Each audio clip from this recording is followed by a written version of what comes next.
B-Bad and Brandon. And then fuck our boy Brando. We'll put a fucking cool little entrance little thing at the start of it. And then all we do is welcome Big Jimmy to the podcast. What's happening, brother? We'll pretend there was some applause that went down. Well, thanks for having me, John. Yeah, it's all right, bro. Now, Jimmy, you've seen all of these podcasts. I've seen a few. Yep. So you're a podcast knowledgeable man. You know everything that goes down, so you know what I'm going to ask you. Probably not. That needs to be just a little bit closer to you, just so we can okay. capture you. Yeah. 21 sounds, who you are and what you do, and then it flies. Okay. And I'm going to count them. And normally Brandon counts them. Unfortunately, he's not with us today. I'm going to try and keep up to 21. If you go over, penalties. Okay. What like penalties as in? Not sure. I'll come up with them later. Okay. Are you ready? I think so. Let's do it. Go. 21 words, who you are and what you do. Oh. I got you. Now I'm counting them. Jimmy Martin, from the States, a mining engineer. I like to lift things, and I like to engineer things, and I love spreadsheets. Yeah, I think we went over by 2. Fuck. No, 1, 20. No, 2. Yeah, 23 fingers. A lot of ums and ahs in there, but that's all right. That's true. Mining engineer. Now, Yes, sir. what is that? So it's probably the jack of all trades, where you learn a lot about, or a little about a lot of stuff. Yep. But not really, into the major details on like thermodynamics or differential equations or something like that. You have a working knowledge of those and you can apply them. Yep. But a lot of it is really sort of thumb suck. Yep. Based on experience or Yep. let's have a go. Yep. And lots of rules of thumb. Yep. On stuff. And so a mining engineer can, I guess, just work on anything from basic project management Yep. to working in the processing plants, doing drill and blast, Yep. running crews, working in the finance space, doing mineral economics, just all the stuff that basically is involved with running a mine. Damn. And they compact that in a 4-year degree? Yeah, and basically you sort of, but that's the thing is you learn a little about a lot of stuff, and then you rock up and realize you don't know anything, and you just have to figure it out. So it's really just teaching you a way to learn. Not exactly just showing you, well, this is what you do in this sort of situation, because most oftentimes the stuff you learn is when bad things happen. When the bad things happen. Yeah. What made you want to do mining? So I was in uni. I was, good at math and science, and That play a part. yeah. So it was just you were doing your engineering general degree. Yep. And I spent most of my time, my freshman year, just studying. Yep. I didn't have any fun. I was stayed at my desk, and I was Because that's not what I've seen in the movies. That is very correct. I was very much the Poindexter nerd. Still am. But that was the first year, and then you had to sort of make a decision on what type of engineer you wanted to be. Yeah. And you looked at mechanical or aerospace or something like that. Yep. And it seemed a whole lot more of the same, where you're just sitting and you're designing, a bracket that you might work for Jaguar, but you're designing this bracket that goes on this thing. And Isn't that your job, that fucking bracket? Yeah, and it's like you're super proud of this bracket, but and you work at Jaguar and you got the coat and everything, but it's like Just a bracket. But like mining engineering, they put on this really interesting sort of presentation, and you blow things up, and They had you at that. yeah, pretty much. I mean, there's a course, and it's called excavation engineering, but it's just how to blow things up. Fuck, did you do that? Yeah. Sick. Yeah, there was this one story. We don't know if it's true. Yeah.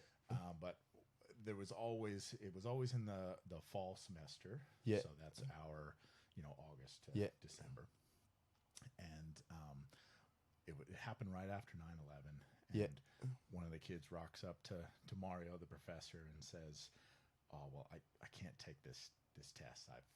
all my notes were confiscated. He's like, what? Anyway, Oh, fuck. he was flying. Like it cost him less money to fly back to, I believe his family was in New York. Yep. But it cost him less money to fly to meet some friends in Colorado or Yep. something like that for whatever reason. And on the trip home is that he got pulled aside and just randomly searched, and they were going through his notebooks. Uh-oh. And it was just all of these Fuck. chemical formulas about how to blow things up.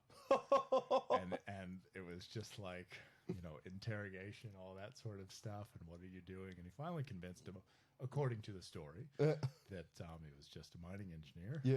But that was his excuse for not studying for the test that was on that following Monday. And they took his study material. Yeah. Yep. Did that get him out of the test? Yep. Mario was just like, yep, that makes sense. Fuck, how many other students wanted to run that one after hearing that fucking play? Yeah. Fucking hell. And then they let you blow shit up at school.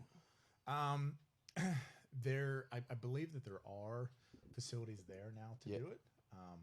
I studied in Europe for a year, Yep. and they had a proper test mine at the school in the UK. Yep. And yeah, we loaded shots and blew things up. So that was cool. That'd be a pretty cool experience. Yeah. If right then you're not thinking about mining engineering, you're on the fence. Once you get to hit the green button, it sends it. Yeah, pretty much. That's a pretty cool fucking experience. Yeah. So anyway, so after that, it was just I was hooked. Yeah. Wanted to do that, and then just sort of the possibility to travel the world. Yeah. A lot of mines around the world. Yeah, and they don't tend to be in very nice places, but Yeah. that's usually how it goes. Because a lot of mining stuff's done in some pretty challenging countries, right? Yeah, like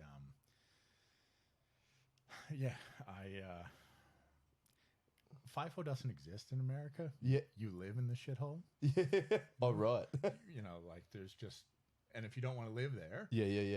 you drive an hour or something like that Yep. every day back and forth. That's just how it works. Yep. And then so I think as you study in the States is that you know of 3 places around the world where you might not have to do that. One of those is Salt Lake City. Yeah. But then you're in Utah, so that's not as cool. not as good as it could be. And then the other one is Wollongong Yeah. in Illawarra, and the other one's Brisbane. Yeah, right. And so you just you find these places where it's like, wait, I can do the fun thing, Yeah. but I don't have to live in that In the shit place. shithole. So to get to that, you've obviously gone to some interesting spots, though. Yeah. So I lived in the middle of nowhere, Florida, for a summer. Wow. And that was just it was maybe an hour or 2 out of Tampa. Yep. It was just in a mosquito-infested place called Mulberry, I think it was called. Fuck. Yeah. What are you digging out of the dirt there? That was phosphate. Yep. And so it was basically like a sand slurry that we Yep. sent back to a processing plant, and Yep. then we floated off the good stuff that we wanted. And Yep. so that was just more like, just not really mining. That was just like playing with sand, and filtering sand. So but it was interesting. Yep. I spent a summer in South Africa, Oh, what's that like? and that was really cool. Yep. That was the sad part is that probably next to Australia's most beautiful place I've ever been to, but Yep. I would just never take anyone I cared about. Yeah, there. it's a bit dangerous over that way. Yeah, like at the time, like I didn't care. Right? Like I was 22, and Nothing bad happens to 22-year-olds. nah, I was 10 foot tall and bulletproof. So it's just like, oh well, that's cool. It's like, oh well, What are they So- mining over there? So that was cool. That's cool. And that's sort of when I fell in love with that. Yep. But yeah, we went fishing in Mozambique once, and you bribe your way across the border, and you bribe your way back. We got stopped in the middle of Maputo, and got surrounded with AK-47s and stuff like that because we had our little convoy. Oh my god! Oh no! It's on your leg. We had taken You're a right, bro. picture of the police chief. And Uh-oh. that's what leads to corruption is that you're not allowed to do that. Yeah, gotcha. So anyway, so they surrounded us and said we're going to take you to jail unless Did money fix that problem? Yep. unless we can come to some sort of agreement, it might up being like $60. Are you still thinking you're bulletproof at 22, being surrounded by fucking AK-47s? Yeah, no, I did not at that stage. But no, I mean, like you just kind of learn to do things a bit differently over there, and a little bit more unofficial channels going down that way. yeah, it was a very interesting, eye-opening experience. Fuck, and that's your first overseas post for working? No, I the summer prior to that, I worked in Perth. Oh yeah, that's a bit different. Yeah, and that wasn't the greatest learning experience because it was long range planning, but I didn't know anything. So, but they said Australia, and I stopped asking questions. Yeah, you said sold. Just like done, let's do it. So that was really cool, but I didn't enjoy that as much as I could have. Just because I was probably a bit more reserved at the time, and it was the corporate office, and so there wasn't a lot of folks my age, and so like I would, I had a really nice apartment that they had put me up, but I would go stay at hostels in the summer. I'm sorry, on the weekends, just so I could meet people my age. Yeah, wow. Like it was just not with the Frio and stuff like that. Yeah. Not with all the boring office people. Yeah. So it was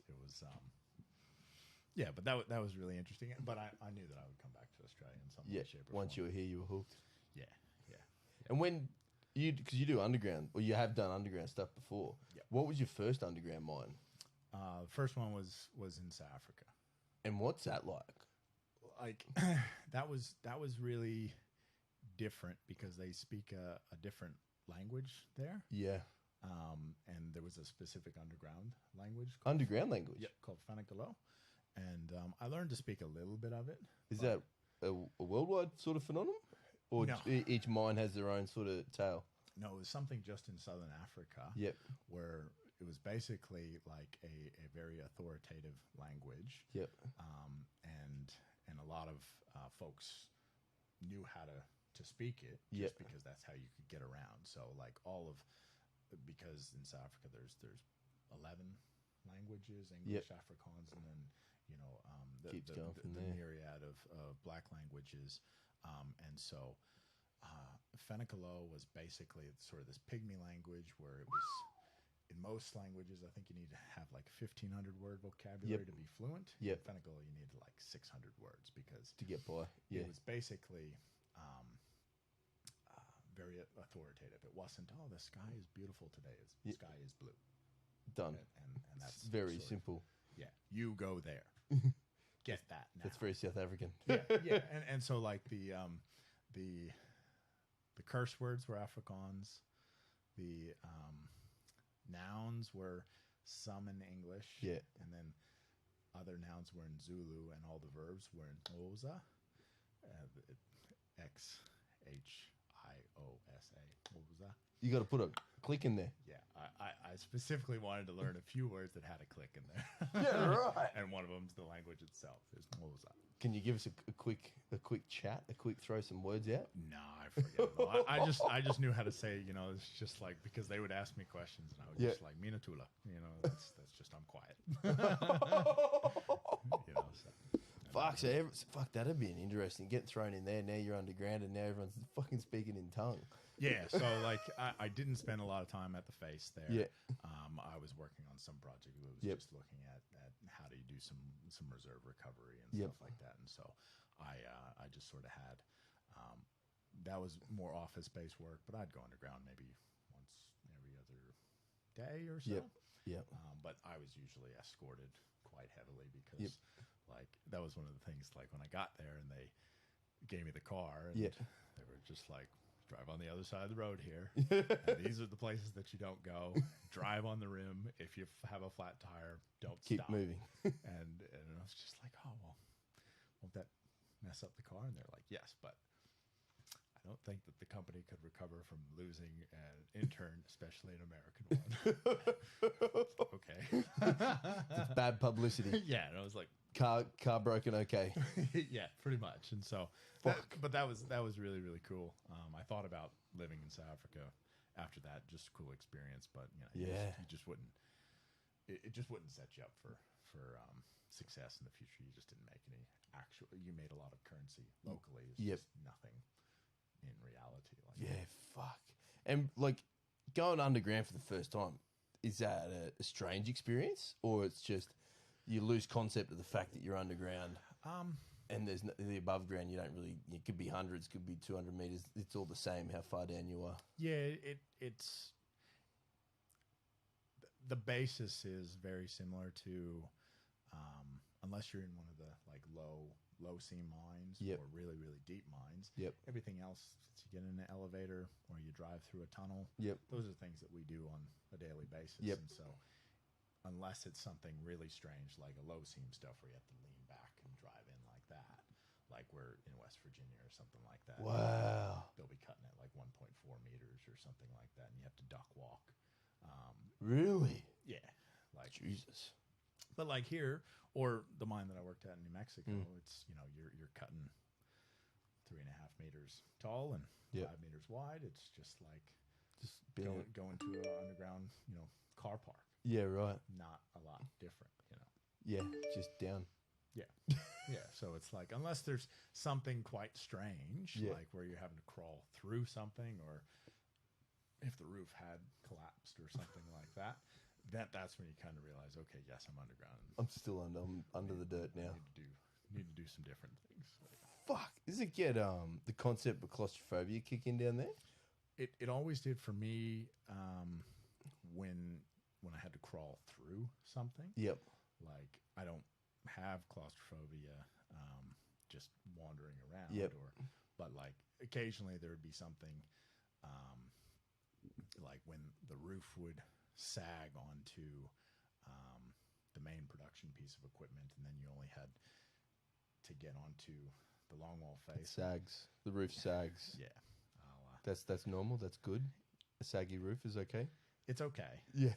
Like there's no, you're not hitting the red button and everyone's thinking, let's get the fuck out of this mine. There's been one or two occasions where that happens, but because if it's me and it's normal to have 3 meters above me, I'd really like to maintain that normality. I feel. Yeah. Yeah. So like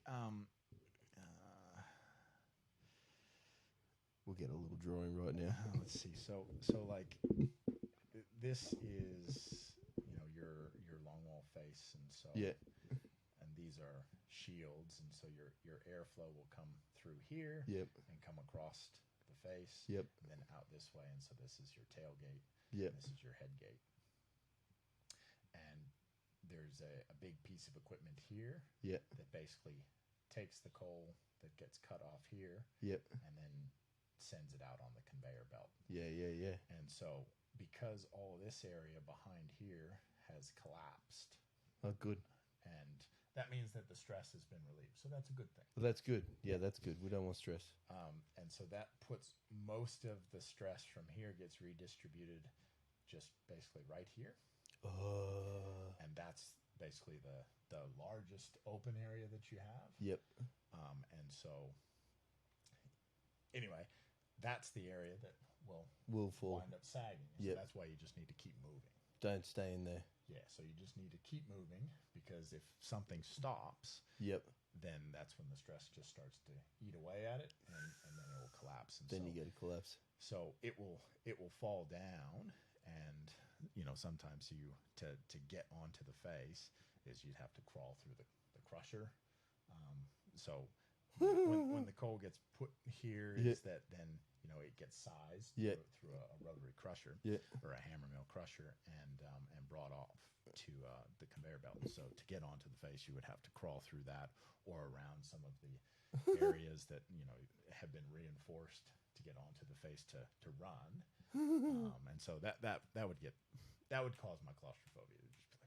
That fucking causes my claustrophobia now, bro. I don't like not being able to turn around when you're crawling through something. So it's really a tight fit to get around something like a scenario like that. If that had fallen in, like sometimes it would be unaccessible there, and you'd have to send folks in through the tailgate to be able to run that. And there have been occasions where it had fallen in too much, and so we would one time in San Juan is that we had to come in here. So you crawl in there, and not me, Yeah. and cut some of the dog bone connectors. Yeah. And so they look like dumbbells, Yep. dog bones, Yeah. but they have a tensile strength of A 500 tons or yeah, something bazillions. like that. And so you have to cut those Yeah. to be able to pull this thing out with a giant winch, and then that whole area falls in. You go in, you remove all that material, you reconnect everything, and then you go again. So, I'd be saying I don't want to go on that bit now. I don't like that bit anymore. like I mean, most things. I mean, it sounds bad, but Yeah. that was the thing with BHP in the States was that we were pretty darn safe. Like, yeah. Other mines, I can't say Yep. one way or the other, but Yep. we tended to do things really by the books. Yeah. And like so, everything was supported as we were going through there. If you were crawling in something, the piece of machinery was above you, and it's not going to crush. Nothing's going to happen to that. And then when we were pushing that thing through, is that we would push in steel sets. Yep. And so that would be a structure like this that we would build. Yeah. Like a set of ribs. So it would look like a set of these things, right? Yeah. And then you would push that in. Yep. So that you were always working under something that was supported. Yeah. Wow. So it was some interesting stuff. Like Yeah. What goes through the head the first time do you hear noises under there? Oh yeah. Like movement in the earth or etc. It'll so like when you're on the longwall face is that the face in front of you will pop. Yep. And then you'll also hear the shields behind you, basically the yield valves kicking in and taking the weight. But that's just sort of normal. That's normal noise. Yep. Yep. Yeah, it's one of those things like it sounds strange but it just sort of gets in your blood and It's all good. Like the bonds that you build there, are just incredible. And I didn't work on crew for very long, but those guys that are doing that, they're brothers in arms for forever kind of thing. Yeah. I mean, we had at San Juan in Farmington, New Mexico, we had a fire at the mine, and Jesus. there was Something like that would be a real risk. Yeah. That's a problem. And so that's like, other than an explosion, the fire is the second worst That's next thing down. that can happen. Yep. So we had the same longwall face again. Yep. And airflow coming here, airflow moving out there. Yeah. And we were on these shields. And Yep. mind you, these shields are these, pontoon like this. Yep. With a structure that has a canopy. Yep. Not the best drawers. That basically just holds up the roof. And one shield can hold, I think, 2 fully loaded 747s or so. That's good. So, 1,500 tons It's across good. those 2 legs. It's good. And so this longwall face has 150 of those side by side. Damn. And so anyway, they were welding and basically doing some acetylene torch cutting on that. And all this area behind is filled with methane. Oh, and, shit. and so that lit up a small pocket that Yep. traveled down to the tailgate where that's the lowest pressure in the mine, and lit up a larger pocket. But it just burnt. It didn't explode, thankfully. But then that kicked off a series of events over the next 9 months. We had to seal that off by pumping foam into here and into here, and sealing the thing off. Then going in, building. So we did that from the surface. We had to go in later once we were able to enter, and it was proved safe. Go in and build real seals in front of that. Yep. Wait a period of time so that it was some legal case that specified 100 days before you can do anything. There was no science behind that. Yeah, there was just that. And we had to, drive entries into the fresh coal Yep. such that we could go in and break into here and recover the long wall and go set it up somewhere else before we ran out of our stockpile. Then we had about a 10-month stockpile, and we did it in about 9.5 months. Oh, tight. Yeah, so that would have put New Mexico out of electricity. So it was quite dire situation. Fuck. But like, that was one of the best and the worst times of my life. Yeah. Because we were working 6-7 days a week just To get that done. Yeah, just for that period of time, and you just sort of bind together, and we talk about the fire with a lot of. Were you down there when the fire happened? No, I was not. my crew, because I was ventilation engineer at the time, they were pouring a seal right here in the tailgate. Jesus, and, they were right near it. Yeah, and so they got a little bit of smoke inhalation, but they were able to egress out of there, and then we turned on all the nitrogen and put it out in basically record time. Yeah, because I imagine there's some sort of procedure in place for fire to get it the fuck out of there. Yeah, so we had a lot of nitrogen basically on tap that we were able to kick off all the emergency valves, and that just floods everything. And I called up the guy from Halliburton, and I said, I need a nitrogen truck right now. And for what they do for fracking is that they'll pump high pressure nitrogen to open up crevices, but we owned basically the rights to have the emergency gas in that area. So I just called up the Halliburton. I said, I need a truck right here, right now. Let's go. And he sent it to me. Yeah. And we plugged it up onto a hole that was directly over the fire. Yep. Just so happened to be over the fire. Fuck, that's convenient. Yeah.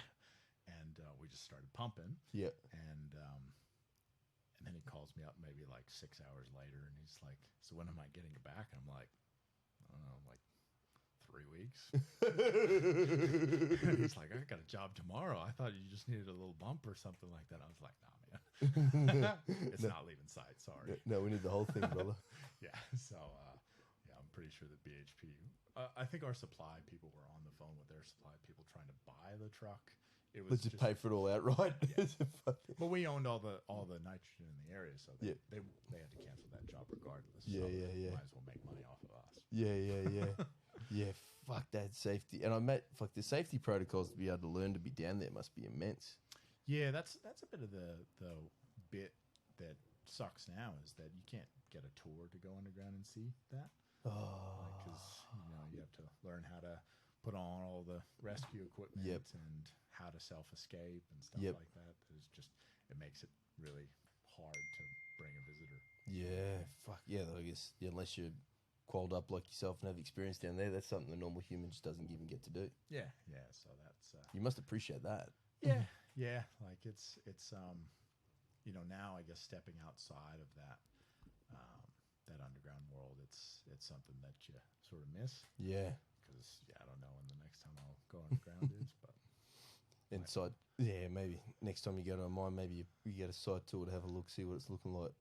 Make sure some project you're looking on's something like doing the right thing. Yeah, so like I being here, I've been able to work on a couple of like merger and acquisition projects, and so you do get to go to other mines and go have a look see, and that's really, really cool. Make sure what's down there, so they say there's down there. Yeah, that stuff doesn't happen very often. Yep.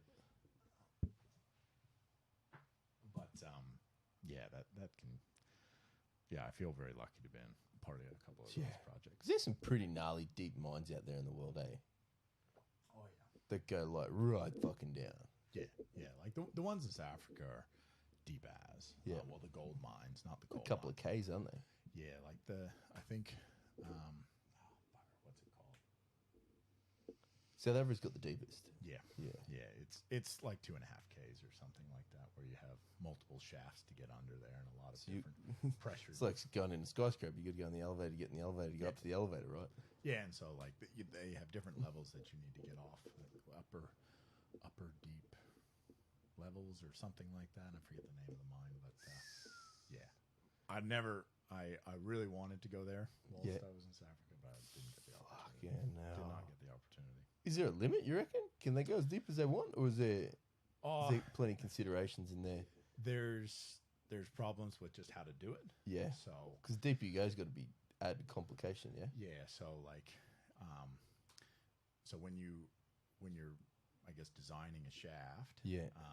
you know, it's the cage that gets lowered down has a certain weight. The cable itself has a certain weight as well, right? And so you can't just put the thing to support the cable because to support the cage, because then the cable itself is, you know, also a couple of kilos a meter. Yeah. And so if you have a kilometer of cable, That's a lot of cable, a lot of weight. yeah, and so you make the cable bigger, that makes it way more. Right?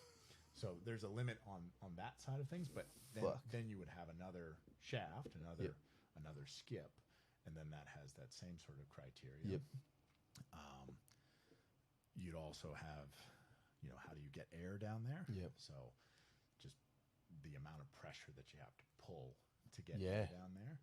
And then because you are getting deeper and deeper and deeper is that, you know, the thermal gradient of the earth is So it's getting hotter down there too, right? Yeah. So like they send the guys down in South Africa with 2 or 3 kilos of ice per person per day or something like that, because the standard temperature will be like 60 degrees or something like that.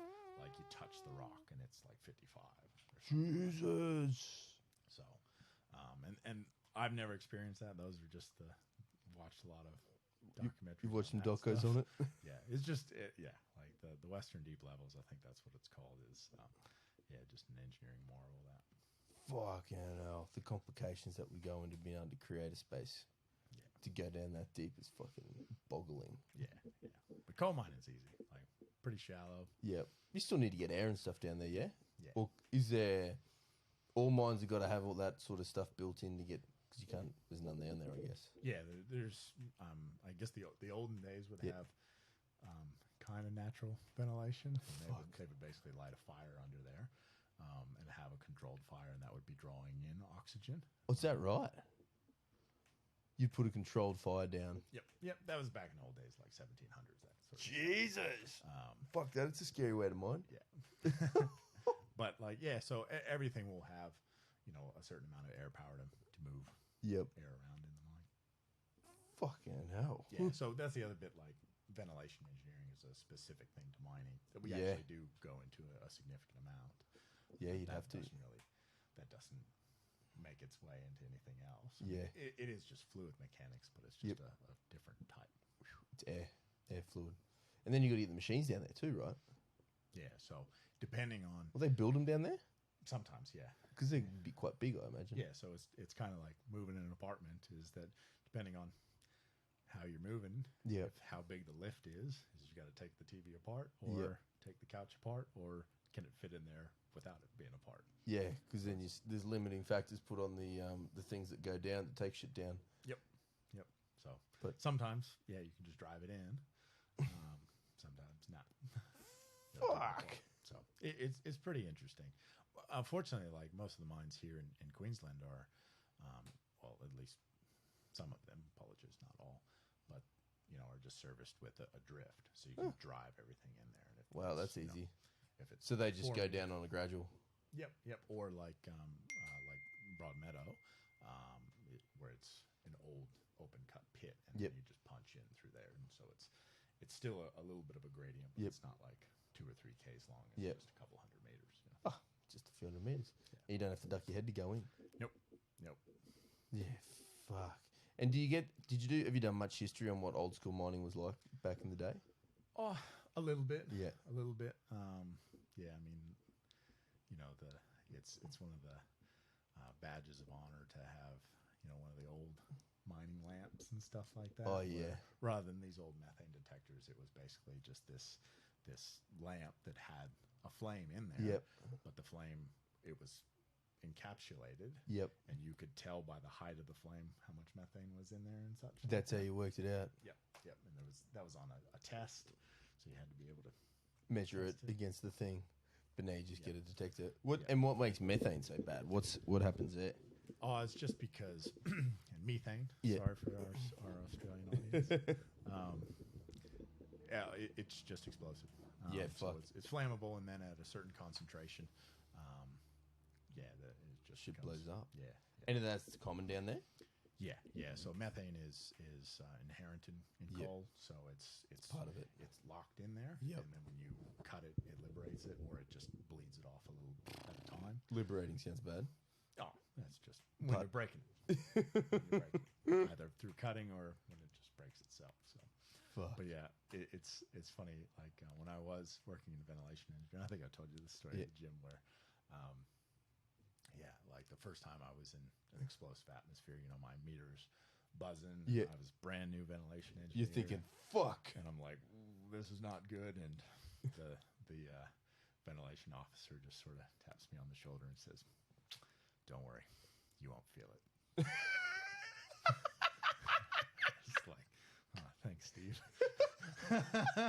That's kind of comforting. It'll be quick. Yeah, it's just, okay. Well, at least I won't suffer. Yeah. That's good. And you're already buried underground, so it's going to save some costs later down the track. Yeah. So,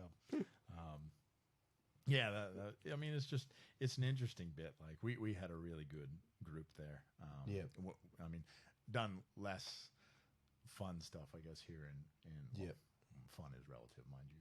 Yep. In Australia, just being more in the superintendent role rather than the not project under the ground. engineer. But You don't have a shovel in your hands. no, just one time Yep. we I had not experienced this in the States. Like we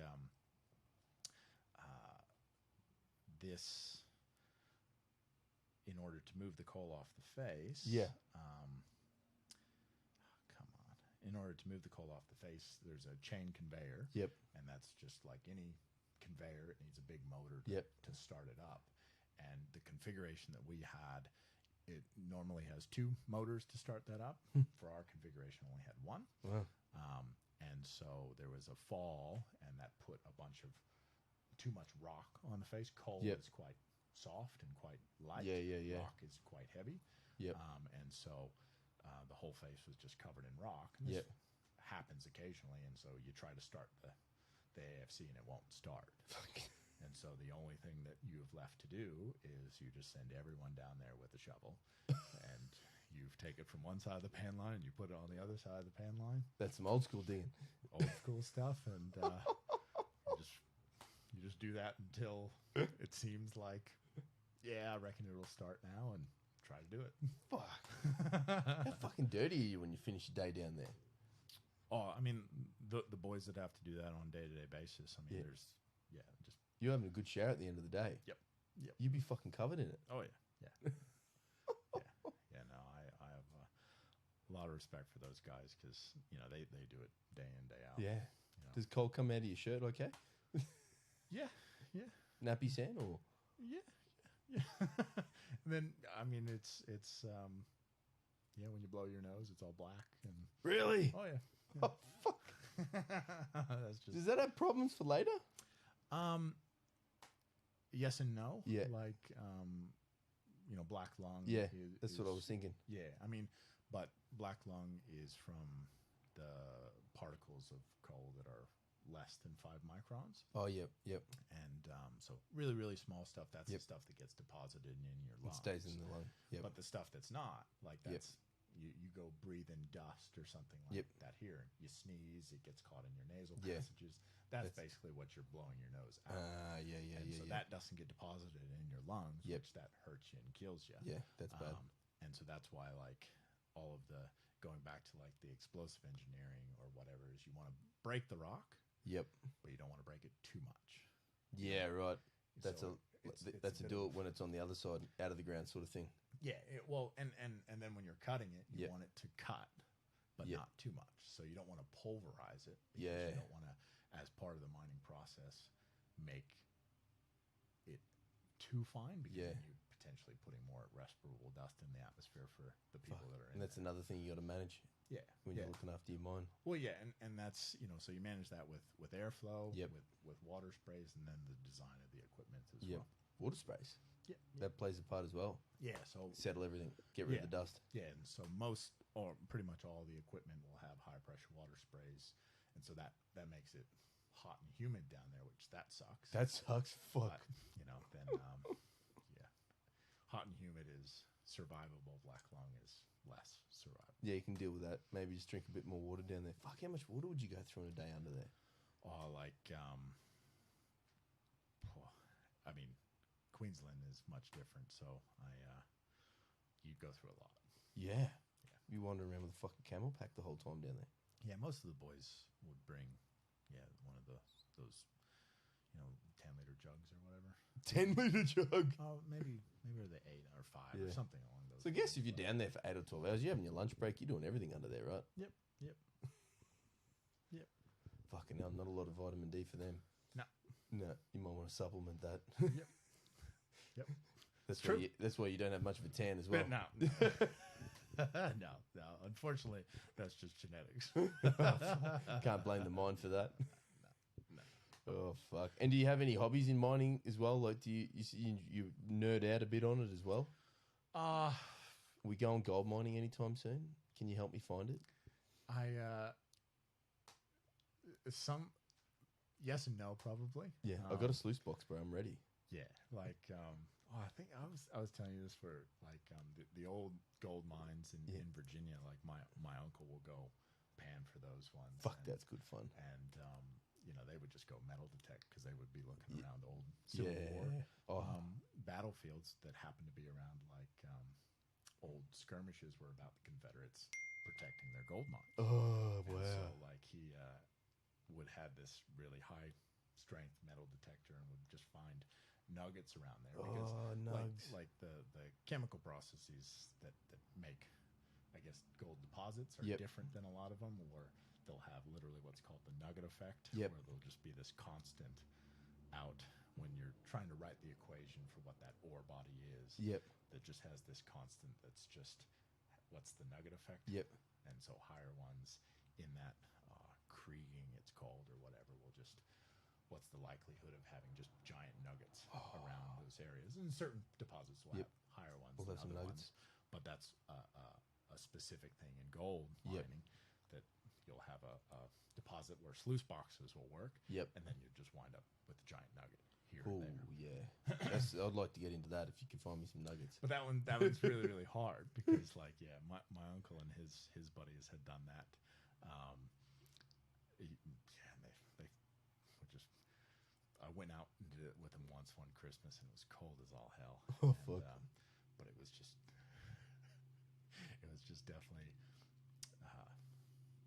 definitely hillbilly in the holler.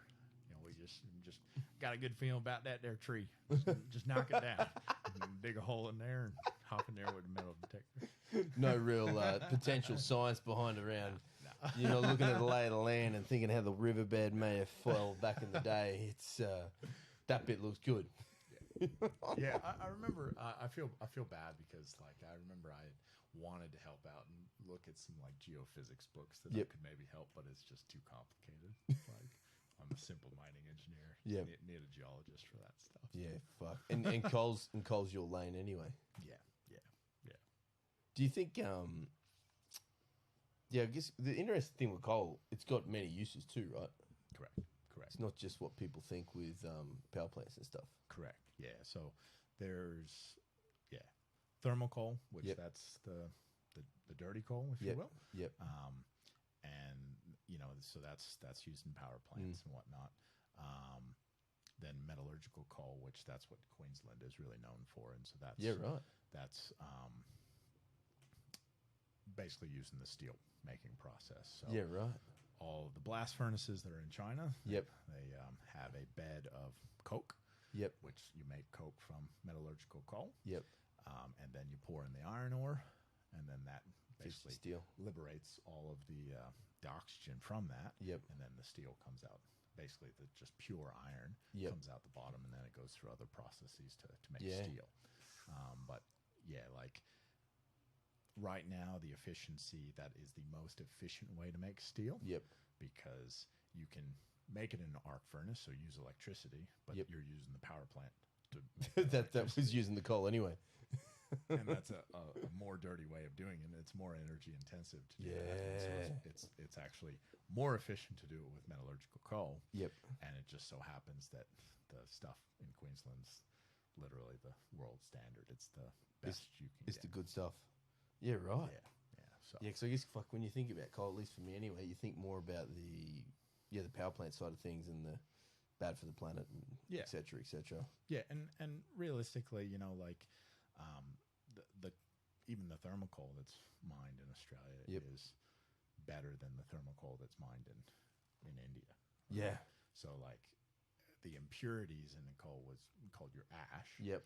And that's the stuff that just creates a lot of problems down the way. And so where you have to liberate the same amount of energy, you need more coal. Yep. Because ash won't burn. Doesn't burn, yep. Right. And so I always got a bit of a kick out of the Adani sort of thing, and because those power plants are built. Yep. They're built in India, already done. Yep. They will get mined, or I'm sorry, the coal will get mined. Yep. You can either choose to mine it there in India, where more people are likely to get hurt. Yep. It's 40, 50% ash, so you need a whole bunch more of it. Yep. That's even worse for the environment. Even worse for the environment. Or you mine it here in Australia. As far as coal quality is concerned, much, much better. Yep. It's going to be done under much more scrutiny as far as environmental regulations and safety regulations. And so from the grand scheme of things, that will happen. Yeah. Choosing the lesser of two evils actually requires a little bit of forethought. But yeah. You know, People potentially aren't always seeing that sort of stuff. Yeah, that's policy and politics. So. How much environmental sort of stuff goes into it, do you see, on the mine sites and stuff? Oh, heaps. Like, that's probably something that's increased a lot. Well, not probably. It has increased a lot. Even just in your time. Yeah, and it's just what are the environmental regulations around, this process or that process, making sure that, the salinity levels or the impurity levels within the groundwater or whatnot is maintained in check. Yep. And so much of, dollars within a project that involves water or something along those lines is around monitoring before, during, and after to make sure you're not screwing anything up. Yeah. Because I imagine, look, back in the day, none of that shit was cared. It was just get the thing out of the ground and let's get it done. We don't even worry about the other bit. Yeah, like during the fire back at San Juan, there was a period of time where one of the entries we were out of the mine. Yeah. And so we couldn't go into the mine because it was still not considered safe at the time. One of the entries was filling up with groundwater. And I had a little project to drop down a bore hole pump to pump out the water. And it was off-site, and so nothing was connected. And it was kind of, this is happening. We're realizing this now. It needs to be done tomorrow. Yeah. Gotta go. And so just doing a quick little back of the envelope design, what had available. Yep. Call up the local pump guy. Yep. What do you got? Yep. How can we rig this to a drill rig? Yep. And then use the oil field frac tanks and just pump it into that. Fuck. And then take it from those and bring it onto site, because that was technically off site. Oh yeah. And when we finally got that working, I'll probably come back to that as well. We only had the permit to discharge water on site because that's where we had the monitoring and such. Yeah. What it was is you had the truck and it was off site. It needed to come on to site to do that because this drill pad happened to be off site. And so we had this thing full of water, and I'm sitting up on the hill watching the pump. Yep. And I see this truck turn around and drive off into the city or into the town. Oh, fuck. And so like I'm 200-300 meters away, and I run down. What the hell is going on? Where are you fucking going? and the security guard had turned them away because their brake light wasn't working, and this was a new driver, and so she was driving into town to go get the brake light fixed to come back on. Oh. And we didn't have, that was in our environmental permits we could only discharge water on site. Uh-oh. So that was generally a fine, just sort of driving away. Oh, fuck. And so eventually got them on the radio, got them to come back, and probably a low point in my life, yelling and screaming at the security guard who was just doing her job. Yeah. And like, we need this on this side of the fence. Yeah, didn't understand the complications of that. I didn't communicate that. Like, I yelled and screamed, and yeah, I've never not a happy stage of my life, but yeah, the implications of that was not a good thing. Yeah, because of that environmental side. Of yeah, and to be a huge government sort of, particularly in kind of countries like the good countries, government's a lot more invested in ensuring things are done correctly and properly, and companies we would have just gotten a fine, Yeah. but that's still not something that you want to. you don't want that. It's probably goes in the newspaper. Well, yeah, and like it's not good. Like yeah, it needed to be done in a regulated way, like Yep. our permit says. Oh, but yeah, that was an interesting project because we just sort of had to figure it out right away. And, Yeah. so you attach this borehole pump to drill string, and you were lowering it down. just working it out as you go. Pretty much. And we did that one afternoon where the pump showed up on site, and Yep. we were dropping it down. Yep. 3 or 4 hours later, we got down to the bottom of the hole and Yep. turned it on, and just Pulled the water out. no, Oh no. nothing happened. Oh fuck. Nothing happened, and it was like it just kept the current just kept going to ground, Fuck. and just tried it. Good old turning off and on. Give it a hit. That didn't work. Give it a hit. And so, it took an hour or two to lower it down Yeah. because we're doing it off of drill pipe, Yeah. and then an hour pull it up, and we pull it up to the top of the superstructure, and the pump's half there. Oh fuck. And so what had happened was, like, we lowered it into the entry, and there was a hole that we were trying to hit in there. And at some stage, like, the pump became canted or something like that. Fuck. And then all the weight of the drill string, Yeah. which is 2 or 3 tons, just sort of snapped the pump in two. And so it was Start just again. like, shit. And, Fuck. that was at like 7 p.m. that night, and so you just, this is once again back in the fire where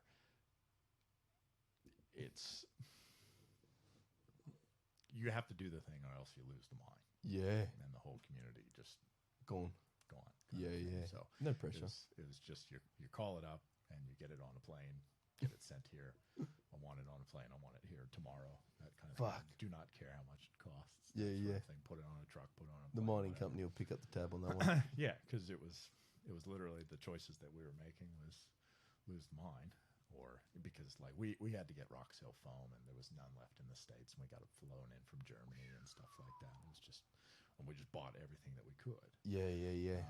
Anyway, yeah, so got the pump there the next night, and then was doing that same sort of gig at 2-3 in the morning. Hoping that the thing doesn't get caught again. Yeah, so during that day, I sent the drill back down and really fucking reamed the hell out of it. Made some more space. Then it worked fine, and it was all good. But Fuck. yeah, That would be a cool experience, though. Thinking on the fly, doing all that stuff, that would almost have you feeling like an old school miner, in as such. Like, well, yeah, because we were just sort of figuring it out as Yeah. we went. And going back to like the uni stuff, none of that stuff's in textbooks. Like, yeah, yeah. What page was that on? Yeah, you're just- what you're just- year of college was that learned in? You're just figuring it out as you go, and that's kind of the cool bit is that you're just having a go. Yeah, You're just trying. You have some rules of thumb, and you have some Yeah. basic understanding, and a lot of really smart people around you to Yeah. just help you through some of these problems. So. what a cool fucking experience is it? Because you're obviously a bit younger back then to be around some old heads that Oh yeah, been around for fucking eons probably oh yeah. No, and seen some shit themselves. Our management team, I guess during that time, had a combined 200 or 300 years of mining, amongst them, and they were some of the smartest guys that you would ever run across. Yeah, One of our engineering manager had a PhD in mining. Like that just doesn't happen. He was scary smart. Guy, like zero social skills. Love the guy, but just scary and smart. just thankfully choosing that smartness for good versus evil. Yeah. So it was just a really great time to be there. Like I went there because 3 of my best mates from uni went to work at that mine. Yeah. And they called me up and says it's kind of fun out here. This is the one. It's like, okay. This is the fucking mine you want to be Yeah, at. and there happened to be another really good fellow from Virginia Tech as well out Yeah. there, and we had a really good community.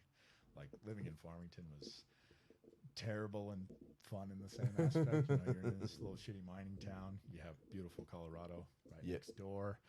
You know, dating became very incestuous there, which wasn't very fun. Yeah, you're probably dating your mate's fucking ex, right? Pretty much. It got stupid a couple of times. But yeah, there wasn't anything to do. So like we had strongman competitions and stuff like that because there wasn't nothing else, anything to do. And so like you still get a couple of days off a week. Yeah, and so like that was kind of where I got into going to the Lifting gym weight because I came out of uni, I was maybe 75 kilo or something like that. That's not enough. No. And just there's nothing to do, and then one of the fellas in that area had a bunch of strongman equipment like your Conan wheel, some Atlas stones, and obviously kegs are not hard to come by. Yeah, plenty of kegs in a mining town. And and so Travis, I think his name was Travis, set up a little comp, and sick. And that's sort of how I got into that, and that was just a lot of fun with the guys, and so we would train on that because we were just training like Olympic lifts and power cleans and stuff, but that was like functional, and that was fun. So the first comp, I think you saw that I dropped the log press on my head. Yeah. A little bit of blood came out of that, didn't it? A bit. Yep. Locked it out on one shoulder and the other one did not, and just sort of started swinging violently. So it was just a laceration as opposed to a concussion. And that was first event. Did you have a crack at another rep? No, that was enough. No. I got one, and then the second one obviously didn't come. You got a headache for the second one. But that was first event, and so paramedics stitched me up. Well, not stitched me up, just gauzed me up. Put my hat on real tight, and then finished the other 4 events. Fuck. And then we went to Macca's. Good. And then we went to the hospital. And then we went to the hospital. And then they said maybe some stitches. Staples. Staples? Staples. Oh, Jesus. Did you get a little red through the day as the blood pressure was coming up and down during the events? Yeah. That's good. That's good. Yeah, it was fun. It was fun. And then, and that obviously had some good PR for that event. Yeah, fucking no doubt. Anyone who was sitting on the fence, whether they wanted to be a part of that right then and there, were probably thinking, this is good sport. Yeah, because I remember I went to the local bar, and it's like, you're the guy who dropped that thing on your head, wasn't it? And it's like, that was me. Fuck, should have one of those mining helmets under there, buddy. But then like the following years, they would shut down Main Street and pull the truck down Main Street, walk a yoke down Main Street, that sort of thing. But you can do that in like a little town, right? Yeah. That's cool. So those little towns would pretty much be they exist because of the mines too, right? Yeah. Like that one existed because it was an oil and gas town. Yep. And there just happened to be 2 coal mines there as well. And so it was very transient. Yep. Just like folks would just come and go because that's how oil field sort of works. That's how it works. But so the group there was a lot of fun, and there was a lot of good times there. Still talk to them today. That's well, like you said, you build that camaraderie of humans just because you're so tight knit with each other. Yeah. And pretty much relying on each other while you're down there working too, right? Oh, definitely, yeah. So, but they were selling the mine, and in 2014, and everyone was going to have to go off on their own separate ways. And so one fella, he was working in California. I think 2 of them, Steve and John, ended up in Denver. Jordan came here to Australia before me. Good call. He's back in Kansas City now, and Nigel went to Harvard Business School. Smart fella there, and he's working in Tennessee right now. It's just it was a lot of really good group of guys to be around. Yeah, fuck, no doubt, bro. And nowadays, still crushing a few kilos. Yeah. I'd like to think that I don't have very many problems. My only problem is that I don't have a 600 total yet. Yeah. You know what happens when you get the 600 total, right? I just needed 700. Yeah, exactly right, bro. Oh, yeah. Well, you'll find there's a grading scale. We were talking about Kev the other day. Not many people use it these days, but there is a grading scale that Capo uses, and 600 is that part. That's the grading scale. So can't remember what class it is, but you're going to want the next class. I think it's maybe 645 is the next jump. Yeah. That'd be nice. That'd be nice. But once you're closer to 700, you know what it is. Not 700. It's just you get very greedy. Yeah, fuck yeah, Stop bro. being grateful and you just get greedy. Mate, I'm going to hit you with 10 questions. Okay. This is the stuff now. I know you've listened to a few, so hopefully you haven't heard these, or maybe you have and you've got some really wild answers. All right. What are you going to rename the apple to? The Apple. Oh. You eat it. You eat this apple, but it's no longer called the apple. You are responsible for changing its name. Oh, jeez.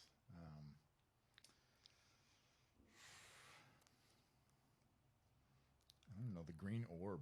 Green orb, I like that. Even the red ones? Yeah. That's green orb too. Good. Like oranges. Yeah, Doesn't matter what color. they're all orange. Yeah. Does chocolate belong in a fridge? Yes. Yes, it does. Fucking absolutely. Yes, it does. What do you wish you spent more time doing? Reading. Lovely. What can you do today you couldn't do 5 years ago? Deadlift 235. Fuck yeah. What activity do you do that you lose track of time? Spreadsheeting. Yeah, get in that fucking matrix. Yeah, I do my little bit of retirement planning and do some investing, and then just the hours will just disappear. Consume you. Now, you found a dead body in a hotel room. Your hotel room. What are you doing with it? Ooh, and I don't know the circumstances of its death. It's dead. Well, That's all you get. okay. And that's it's all your I get. hotel room. You've Okay. just gone in, and there it is. I think that I would make sure that I order room service. Yep. So that I would at least get one really good last meal, and then potentially try to hide it in the cart and wheel it out somewhere else. Yes. I like that. Most hated mode of transport?